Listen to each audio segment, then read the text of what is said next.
Naglagay ka ba ng bago? Ay, gumagalaw. ready nyo na yung video. Salt yan, ma'am. Yeah. Ayan, gumagalaw siya.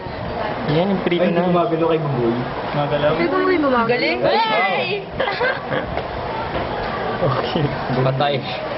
Teka, i-explain niya. I-explain niya yan. Ay. Bale, ito yung result sa discussion ng Lab report. Ano ba? Bakit siya gumagalaw? Ano ba? Ano na siya? Skippered na siya. Naputol mo na't lahat. Close up mo pa. Ayan. Oh my gosh. Ay mo na ilapit, Joy. Para maliit. Ah! Yan po mga kaibigan, wala pong hat.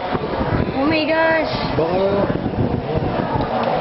Ayan, buibris lalo yung ano niya. Wala, ang dumadami yun.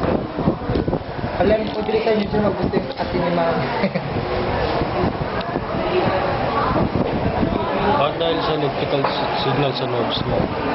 Pwede. Tapos gawa may din ayon ganun, niya. Kasi di Lahat ba ng grupo maayos gagawa to? ng ganun, ah. Tapos kapag nalagay ko dito, mas parang napapatuwa ang dalo ng... Endpoint natin, dalawang super group lang tayo dahil wala po iba. Mas napapabilis niya yung... Ayan, okay na.